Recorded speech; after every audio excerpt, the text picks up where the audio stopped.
Hi friends, அனைவருக்கும் வணக்கம். இந்த வீடியோ பதிவுகளில் என்ன பார்க்க போகிறோம் அப்படின்னு பார்த்தீங்கன்னா, எந்த பொருட்கள்லாம் நம்மளோட உடம்பை பாதிக்கக்கூடிய பொருட்களாக இருக்குது, அதிக அளவில் அந்த பொருட்களை நம்ம எடுத்து சாப்பிடும்போது நம்ம உடம்புல ஏற்படக்கூடிய பிரச்சனைகள்லாம் என்னென்ன. இப்போ பொதுவாகவே இப்போ நம்ம ஒரு சாப்பாடை கூட சாப்பிடும்போது அது நம்ம அளவாக தான் எடுத்துக்கணும். அது அளவுக்கு மீறி நம்ம எடுத்தோம்னா நம்மளோட உடம்புல நிறைய பிரச்சனைகள் ஏற்பட வாய்ப்பு இருக்குது. அதே மாதிரி தாங்க அளவுக்கு மீறினால் அமுதமும் நஞ்சு அப்படிங்கிற பழமொழியை நம்ம மனசில் வச்சுக்கிட்டு எந்த ஒரு பொருள் சாப்பிடும் போதும் அளவாக தான் சாப்பிட்ணும், அதுக்கு மேலே சாப்பிடக்கூடாது. குழந்தைங்கன்னா இவ்வளோ தான் சாப்பிட்ணும், குழந்தைங்க சில பொருட்களை சாப்பிடவே கூடாது, பெரியவங்கன்னா இவ்வளோ தான் சாப்பிட்ணும் அப்படிங்கிறத கண்ட்ரோலாக நம்மளோட மனசில் நம்ம வச்சுக்கணும். அப்படி இருந்தால் மட்டும்தான் நம்மளோட உடம்பை நம்மளோட கட்டுக்குள்ளே வச்சுக்க முடியும். அது மட்டும் இல்லாமல் ஆரோக்கியமாகவும் எந்த ஒரு நோய் நொடியும் இல்லாமலும் உடம்பை நல்லபடியாக பாதுகாக்க முடியுங்க. இப்போ பார்த்திங்கன்னா, நம்ம எந்த பொருளை சாப்பிடக்கூடாது அப்படின்னு சொல்கிறோமோ அந்த பொருளை தான் நம்ம விரும்பி சாப்பிடக்கூடியதாக இருக்குது இப்போ இருக்கக்கூடிய காலகட்டத்தில். சில பொருட்களை நம்ம சாப்பிடாதீங்க, இது பிரச்சனை வரும் அப்படின்னு சொன்னோம்னா கேட்க மாட்டாங்க. அந்த பொருளை சாப்பிட்டு அதுக்கப்புறம் அதனால் ஏற்படுற பிரச்சனையை அவங்க ஃபேஸ் பண்ணுறதாக இருக்கும்.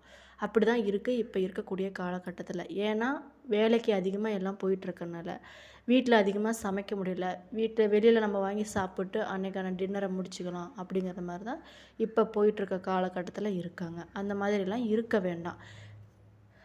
நான் சொல்லக்கூடிய உணவு முறைகள் பார்த்திங்கன்னா மிகவும் ரொம்ப முக்கியமான உணவாக இருக்குங்க. அந்த உணவை சாப்பிட்றதுனால நிறைய பிரச்சனைகள்லாம் ஏற்பட வாய்ப்பு இருக்குது. சின்ன சின்ன பிரச்சனைகள்லாம் தான் நமக்கு தெரியும். ஆனால் அது மேஜர் ப்ராப்ளத்தை என்னென்னலாம் உண்டாக்குது அப்படிங்கிறத பற்றி இந்த பதிவுகள் மூலம் உங்ககிட்ட நான் சொல்ல போகிறேன். அதுக்கு முன்னாடி நம்ம சேனலை சப்ஸ்கிரைப் பண்ணிவிட்டு பக்கத்தில் இருக்கும் பெல் ஐக்கானை கிளிக் பண்ணி வச்சுக்கோங்க. அது மட்டும் இல்லாமல் வீடியோவை ஸ்கிப் பண்ணாமல் முழுசாக பாருங்கள். அப்போ தான் நான் சொல்ல வர பயனுள்ள தகவல்கள் உங்களுக்கு புரியும். இப்போ வாங்க நம்ம வீடியோக்குள்ளே போகலாம். ஃபஸ்ட் நம்ம என்ன பார்க்க போகிறோம் அப்படின்னு பார்த்தீங்கன்னா, மேகி தாங்க. தொடர்ந்து நம்ம மேகி சாப்பிட்றதுனால நம்மளோட உடல் ஆரோக்கியத்திற்கு நிறைய தீங்கு விளைவிக்கக்கூடிய பிரச்சனைகள்லாம் நிறைய ஏற்படுதுங்க. இது சாப்பிட்றதுனால நம்மளோட ஊட்டச்சத்துக்கள் குறைவாகவும் கொழுப்பு மற்றும் ரசாயனங்கள் அதிகமாக நம்மளோட உடம்புல ஏற்பட மாற்றங்கள் இருக்குது. மேகி மைதாவால் செய்கிறதுனால நார்ச்சத்து மற்றும் பிற ஊட்டச்சத்துக்கள் இதில் அதிகமாக இருக்கிறது இல்லைங்க. இதை சாப்பிட்றதுனால சுத்திகரிக்கப்பட்ட பதப்படுத்தப்பட்ட உணவாக இதை செரிமானம் செய்ய உடலுக்கு அதிக நேரம் தேவைப்படக்கூடியதாக இருக்குங்க. இதை சாப்பிடும்போது செரிமான பிரச்சனைகளை ஏற்பட நிறைய வாய்ப்பு இருக்குது. இதில் பார்த்திங்கன்னா அதிகப்படியான சோடியம் மற்றும் கலோரிகள்லாம் நம்மளோட உடம்புல உடல் பருமனுக்கு அதிகரிக்க வலுவளிக்கக்கூடியதாக இருக்குங்க. இது பார்த்திங்கன்னா சுவையை அதிகரிக்க சேர்க்கப்படக்கூடிய எம்எஸ்ஜி மற்றும் பதப்படுத்தப்பட்ட பொருட்கள்லாம் இதில் நீண்ட காலத்திற்கு ஆரோக்கியத்திற்கு கேடு விளைவிக்கலாம் அப்படின்னு கூட சொல்கிறாங்க.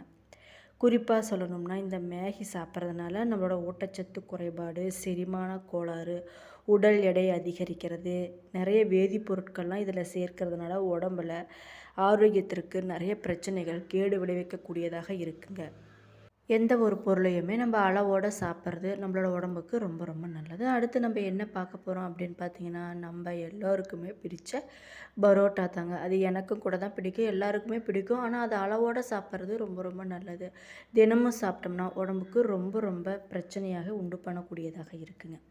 இது பார்த்திங்கன்னா மைதாவால் செய்யப்படக்கூடிய பரோட்டாக்களை தொடர்ந்து சாப்பிட்றதுனால ரத்தத்தில் சர்க்கரையோட அளவு அதிகரிக்குமாங்க. செரிமான கோளாறு பிரச்சனை நிறையவே உண்டாக்கக்கூடியதாக இருக்குது.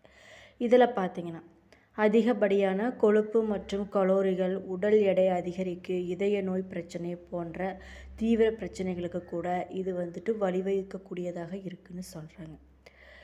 பரோட்டா தயாரிக்கப்படக்கூடிய மைதாவில் பார்த்திங்கன்னா நார் சத்து கொஞ்சம் கூட இல்லைங்க. எனவே இது ரத்தத்தில் குளுக்கோஸோட அளவை மிக வேகமாக உயர்த்தக்கூடியதாக இருக்குது.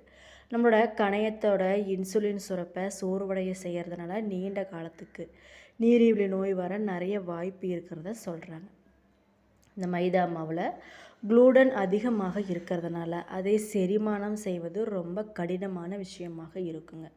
தொடர்ந்து நம்ம பரோட்டா சாப்பிட்றவங்களுக்கு எளிதில் மலச்சிக்கல் மற்றும் குடல் சார்ந்த பிரச்சனைகள் ஏற்படவும் நிறைய வாய்ப்பு இருக்குது.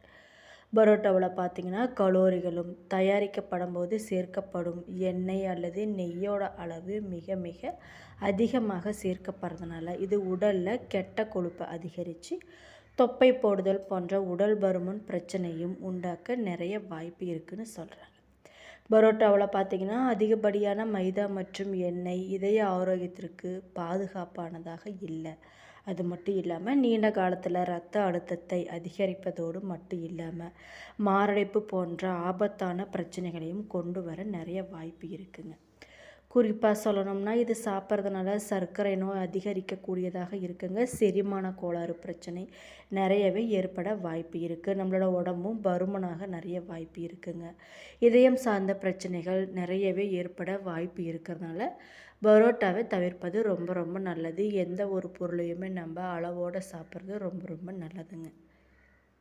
அடுத்து நம்ம என்ன பார்க்க போகிறோம் அப்படின்னு பார்த்தீங்கன்னா ஜங்க் ஃபுட்ஸ் தாங்க. ஜங்க் ஃபுட்ஸ் பார்த்திங்கன்னா உணவுகளில் அதிக கலோரிகள், உப்பு மற்றும் சர்க்கரை இதெல்லாம் அதிகமாக இருந்தாலும் உடலுக்கு தேவையான நார்ச்சத்து, வைட்டமின்கள் மற்றும் தாதுக்கள் இதெல்லாம் வந்துட்டு ஜங்க் ஃபுட்ஸில் இருக்கிறதில்ல. இதெல்லாம் வந்து நம்ம தொடர்ந்து சாப்பிட்றதுனால நம்மளோட உடல் பருமன், இதய நோய்கள், சர்க்கரை நோய் பிரச்சனைகள், செரிமான கோளாறு இது மாதிரி பாதிப்புகள்லாம் ஏற்பட நிறைய வாய்ப்பு இருக்குங்க. இதில் பார்த்திங்கன்னா அதிகப்படியான கலோரிகள் மற்றும் கொழுப்பு உடல் எடையை மிக வேகமாக அதிகரித்து பல நோய்களுக்கு வழிவகுக்கக்கூடியதாக இருக்குங்க. இந்த ஜங்க் ஃபுட்டில் பார்த்திங்கன்னா சேர்க்கப்படக்கூடிய அதிகப்படியான உப்பு மற்றும் கெட்ட கொழுப்பு பார்த்திங்கன்னா நம்மளோட இரத்த அழுத்தத்தை உயர்த்தி இதய நோய்களை உருவாக்கும் தன்மை கொண்டதாக இருக்குங்க. பதப்படுத்தப்பட்ட சர்க்கரைகள் அதிகமாக இதில் இருக்கிறதுனால இன்சுலின் சுரப்பு பாதிக்கப்பட்டு டைப் 2 சர்க்கரை நோய் வரக்கூடிய அபாயம் நிறையவே இருக்குன்னு டாக்டர்ஸ் கூட பரிந்துரை பண்ணுறாங்க. இது பார்த்திங்கன்னா நார் சத்து இல்லாததுனால மலச்சிக்கல், அஜீரணம் மற்றும் குடல் தொடர்பான பிரச்சனைகளை உண்டாக்கக்கூடும் இந்த ஜங்க் ஃபுட்ஸ் அப்படின்னு சொல்கிறாங்க.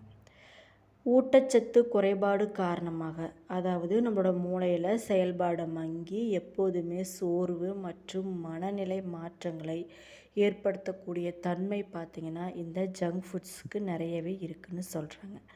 குறிப்பாக சொல்லணும்னா இந்த ஜங்க் ஃபுட்ஸ் சாப்பிட்றதுனால நம்மளோட உடல் எடை பார்த்திங்கன்னா மலன்னு அதிகரிக்கக்கூடும். அது மட்டும் இல்லாமல் இதய நோய், இரத்த அழுத்த பிரச்சனைகள் வரதுக்கு நிறைய வாய்ப்பு இருக்குங்க. சர்க்கரை நோய் பிரச்சனை இருக்கவங்க குறிப்பாக சாப்பிடவே கூடாது.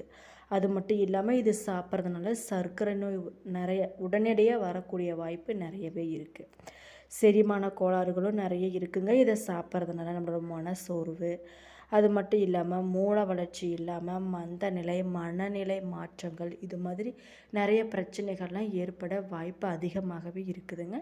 எந்த ஒரு பொருள் சாப்பிடும்போது நம்மளோட டாக்டரோட பரிந்துரைப்படி சாப்பிட்றது ரொம்ப ரொம்ப நல்லது. அது மட்டும் இல்லாமல் எந்த பொருள் சாப்பிட்டாலும் நம்ம அளவோடு சாப்பிட்றது, ஆசைக்கு கொஞ்சம் சாப்பிட்றது, அதோடு நிறுத்திக்கிறது நம்மளோட உடம்புக்கும் ஆரோக்கியத்திற்கும் ரொம்ப ரொம்ப நல்லதாகவே இருக்கக்கூடிய விஷயமாக இருக்குங்க.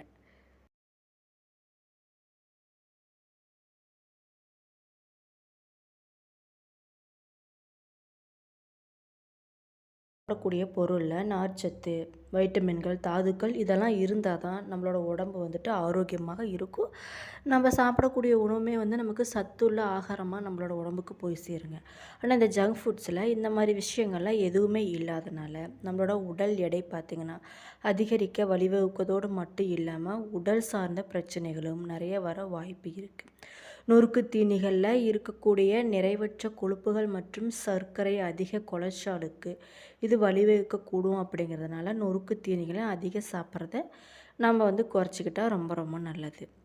இதில் பார்த்திங்கன்னா சர்க்கரை, கொழுப்பு நிறைந்த குப்பை உணவுகள், பல் சொத்தை, ஈறு பிரச்சனைகள், வாய் துர்நாற்றம் மற்றும் துவாரங்களை ஏற்படுத்துதல் இது மாதிரி பிரச்சனைகள்லாம் இது உண்டு பண்ணுறதுக்கு நிறைய வாய்ப்பு இருக்குது. இது பார்த்திங்கன்னா ஒரு சமச்சீர் உணவு மற்றும் வாய்வழி சுகாதாரத்திற்கு முக்கியத்துவத்தை இது வழிவகுக்கக்கூடியதாக இருக்குங்க. இந்த நொறுக்கு தீனிகளில் பெரும்பாலும் பார்த்திங்கன்னா நார்ச்சத்து குறைவாக இருக்கிறதுனால செரிமான பிரச்சனைகளை அதிகமாக இது உண்டு பண்ணுது. அது மட்டும் இல்லாமல் மலச்சிக்கல், வீக்கம், அஜீரண பிரச்சனைகளையும் இது ஏற்படுத்த வாய்ப்பு இருக்குங்க. நம்மளோட உடல் பருமனுக்கு அப்பால் நொறுக்கு தீனிகளை நம்ம சாப்பிடும்போது நம்மளோட அதிக எடை, கொழுப்பு, கல்லீரல் நோய் இது மாதிரி பிரச்சனைகள்லாம் ஏற்பட நிறைய வாய்ப்பு இருக்குது. அதனால் பித்த நீர்க்கட்டி, தூக்கத்தில் மூச்சு திணறல் இது மாதிரி பிரச்சனைகள்லாம் ஏற்பட நிறைய வாய்ப்பு இருக்குங்க. என்ன நண்பர்களே, இந்த வீடியோ பதிவுகளில் எந்தெந்த உணவுகளை நம்ம சாப்பிடக்கூடாது, அப்படி சாப்பிட்றதுனால நம்மளோட உடம்புல ஏற்படக்கூடிய பிரச்சனைகள்லாம் என்னென்ன அப்படிங்கிறத பற்றி சொல்லியிருக்கேன். நன்றி.